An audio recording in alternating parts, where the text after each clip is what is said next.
چینی قونصل خانے پر حملہ روکنے میں خواتین کا اہم کردار بھی سامنے آیا ہے۔ کراچی میں حملے کی اطلاع ملی تو سب سے پہلے ایس ایچ او کلفٹن اور خاتون افسر ایس پی سوہائے عزیز وہاں پہنچی، جنہوں نے دہشت گردوں سے مقابلہ کیا اور انہیں پیچھے ہٹنے پر مجبور کر دیا۔ خاتون افسر کی بہادری پر وزیر اعلیٰ سندھ، آئی جی اور کراچی پولیس چیف نے انہیں شاباش دی اور ان کے اقدام کو سراہا۔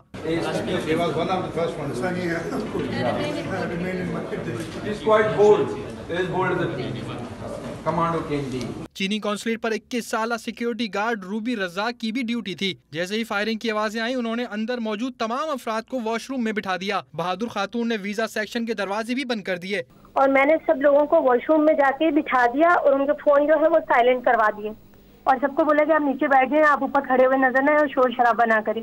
ہم بالکل نہیں ڈرے۔ ہم نے لاک جو ہے وہ ڈور جو ہے وہ فوراً سے جیسے ہی ہمیں سیکورٹی گارڈ کو باہر سے پتہ چلا، سارے ہم نے ڈور لاک کر دیے۔ لوگوں کو ہم لوگ نے ویٹنگ ایریا میں رکھا اور میں نے واش روم میں لوگوں کو چھپا دیا اور ان کو بٹھا دیا گیا۔ خاتون سیکیورٹی گارڈ نے اپنی جان پر کھیل کر بڑے نقصان سے بچا لیا۔ انہوں نے سب کو نیچے بیٹھنے کی تلقین کی اور موبائل فون سائلنٹ پر کرا دیے۔